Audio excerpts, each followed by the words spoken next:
And let me introduce Lieutenant Governor John Sanchez.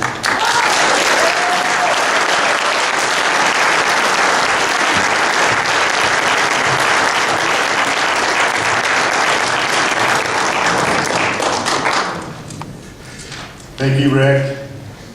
Thank all of you for being here today. It's an honor to be here, not only as Lieutenant Governor, but as a partner in the Martinez Sanchez administration as we move forward to change New Mexico permanently.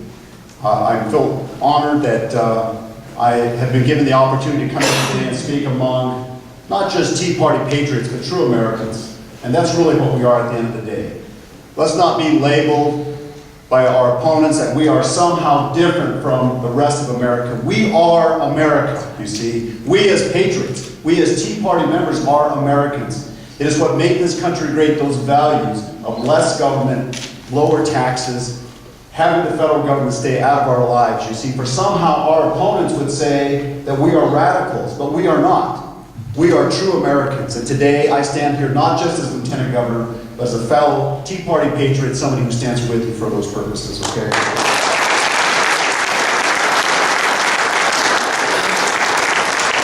Before I give you an update of perspective, and by the way, Representative White, thank you so much. What a great job you did.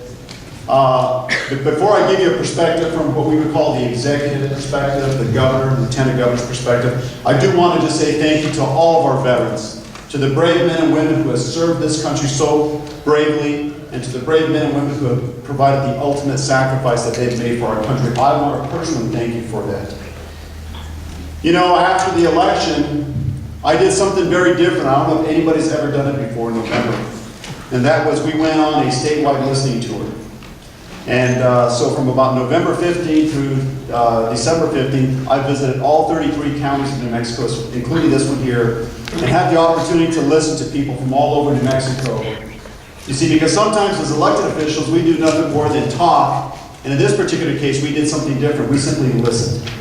And we took those concerns with us, and then I filed a report with the governor. And from that information that we garnered from our listening tour, we went out there and said, how are we going to change New Mexico? And it was primarily about how do we get New Mexicans back to work.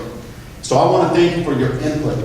One of the things that I told the governor was clear, and she understands it completely as well. Government doesn't create jobs, it's the private sector that creates jobs. And if we're going to face the challenges that are affecting New Mexico and this country, it's about allowing the private sector to flourish. Allowing the federal government and state government to simply get out of the way. And that's the message, and that was the approach that we took as we were sworn in as the next governor and lieutenant governor of the state of New Mexico. Was get out of the way, lower taxes, reduce regulation, and let the private sector do what they do best, and that's create jobs and build wealth and build opportunity. And that is our mantra. That's the type of approach we're going to take as we continue the fight to put New Mexicans back to work.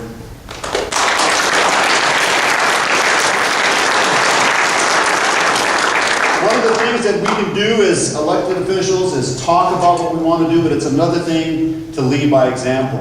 And one of the very first things that Governor Martinez and I did was said, we're going to lead by example. So within my office as Lieutenant Governor, my predecessor, Diane Denish, had about 8 full-time employees. Now it's one thing to talk about being a fiscal conservative, and it's another thing to lead by it. Today I'm proud to say that we have cut that staff by 50%. I only have 4 people working in my office.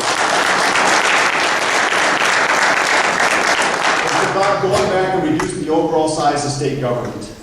Over the last 8 years, we saw under the Richardson administration the explosion in state government, the explosion in state spending. We were facing almost a $500 million budget shortfall, and it wasn't because of a lack of money, it was because they simply overspent. And I'm proud to say that with Governor Martinez, today I stand shoulder to shoulder with our friends in the legislature, both in the House and the Senate, to say, look, if New Mexico families are having to do more with less, so should state government. And for that point, should the federal government do the same thing as well. So we're leading by example. One of the wonderful things about being the lieutenant governor is I have the opportunity to preside over the state senate. I'm the president of the state senate. And the very first day that I gaveled down to call to order the New Mexico State Senate, I looked around and there was one person missing from the New Mexico State Senate. As I looked around and I realized But a guy who sat there and controlled that one body of our legislature was no longer there. A gentleman named Manny Aragon, who for many years had controlled New Mexico with an iron fist. And like Rick said, with his buddy, Raymond Sanchez, they controlled New Mexico for well over 20 years. Wow. Yes. I was so proud to know that Raymond Sanchez was no longer Speaker of the House. And yes, Manny Aragon was no longer in the state Senate. And I was even more happy to believe that and to know that Manny Aragon was where he belonged, and that is in a federal prison today.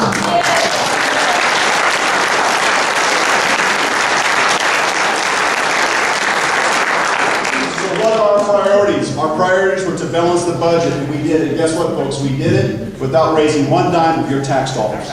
We believe in this. We talked about streamlining state government, which we're working hard to do. We're talking about controlling state spending, holding people accountable, and making sure you get the most bang for your tax dollars. But one of the other things that we did as well, and you may want to go up on eBay and look at it, but we put the state's jets up for sale because you know what? That was the epitome of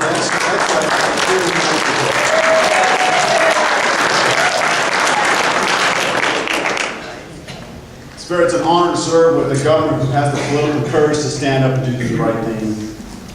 And as Representative White said, we were not successful in repealing the law that gave illegal immigrants driver's licenses, but we will continue to go back and to fight for that. Because you know what? It's the right thing to do. It's a matter of national security, and our leaders in the past have failed us, and we're not going to do that. We need to make sure that here in New Mexico, and to that point, our federal our elected officials, this administration, this Congress gets off their backside, secures the border, and makes sure that we keep America safe. And that's something that I will do. And you know what? To that point, don't let the argument, don't let our opponents try to say that we as conservatives, we as Republicans are somehow racist.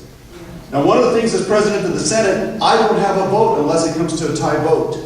But you don't know that when that bill came before the state Senate to repeal that driver's license bill, that I would have loved to have had the opportunity to get up and to speak about that.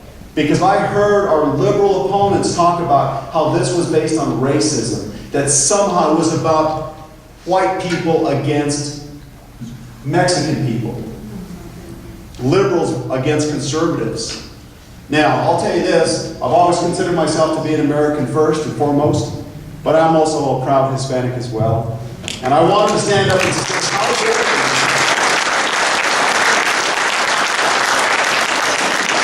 how dare you say that this is a matter of racism? You see, Hispanics across New Mexico want the same things as well. They want to know that when they go to bed, that their neighborhoods are safe as well. That they want to ensure that we have a robust, strong, legal immigration process that protects Americans first and foremost.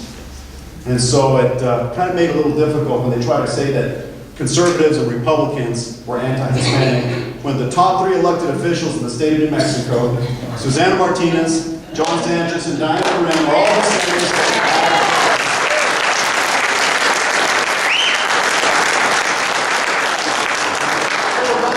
We didn't run as the Hispanic candidates. You know what we ran on? We ran on the fact that we were good conservatives, that we believed in our Constitution, that we were patriotic, that we believe in less taxes, less government, and that we should be fiscally responsible. Never once did we compromise that. We didn't compromise it during the campaign, and when we were elected up in Santa Fe, we never compromised it once. And we didn't listen to the pundits who said you've got to go ahead and bend, because you know what it takes? It takes people who have political courage. And that's what we're in. We're in for the fight of our lives today. Not only here in New Mexico, but across this country. The future of our country is determined between the people who will have a liberal agenda or those of us who maintain conservative, constitutional-based beliefs and who are willing to stand up and to fight for them. And we continue that fight, and with your help, we will continue to be successful.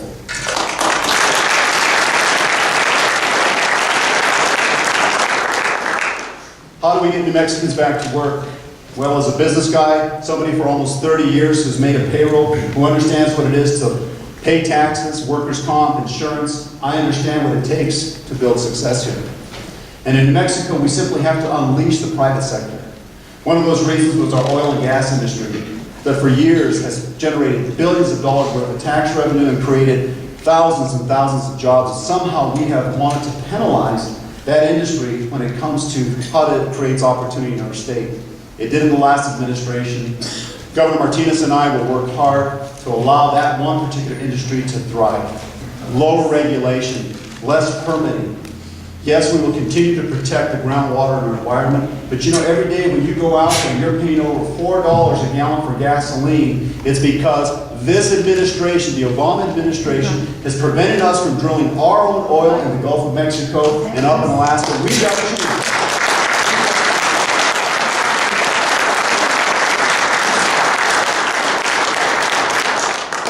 One of the bills that did make it out of the House of Representatives and the State Senate, carried by great conservatives, I want you to know, was a bill about parental notification.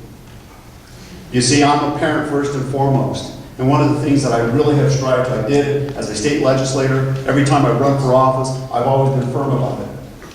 And today I stand here before you as your lieutenant governor and making it very abundantly clear that I'm committed to protecting life. I believe that that's the foundation of any good society. And we'll continue to fight very, very hard to ensure that that bill comes out and that we have an up and down vote in the New Mexico State Legislature. I believe we have to adhere to those good family values that are important to this country. So unfortunately, we saw that they killed our opponents there. And the governor and I will work hard, and I'm confident that if a bill like that comes up on Governor Martinez's desk, she's going to sign it.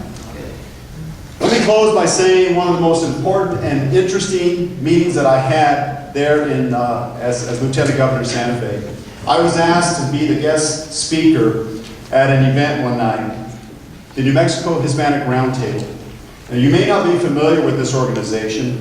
It's an organization that some of the components are LULAC, the unions, and they're not really friendly to conservatives. But you know what? I jumped at the opportunity to be the keynote speaker there. And when I did, after we listened to this organization talk about how Hispanics in New Mexico had been pushed under their thumb with the thumb of a white guy, that they were somehow expected to have certain privileges because they were minorities, I had the opportunity to stand up there, again, as an American, but as a proud Hispanic, and to say this: if a poor guy like me, the youngest of 8 kids, with no father, could rise and become a successful businessman, and today lieutenant governor, not because of a handout, but because of a hand-up of opportunity, because I took advantage of those values of hard work and personal responsibility, that if I could do it today, anybody could do it. And I'll tell you what, I believe, folks, that's the message that all New Mexicans, and for that point, every American needs to hear today. That if I can make it, they can do it. That's the message. I want to thank you for allowing me to be here. I will continue to fight hard for our state, for our country, to bring those conservative, constitutional-based values back to this country, because I believe if we do that, our best days are ahead of us. God bless you so much.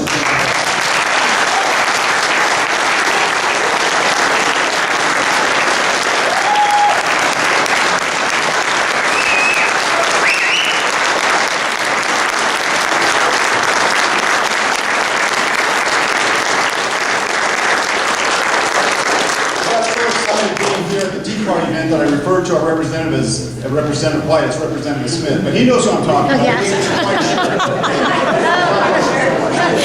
Yes.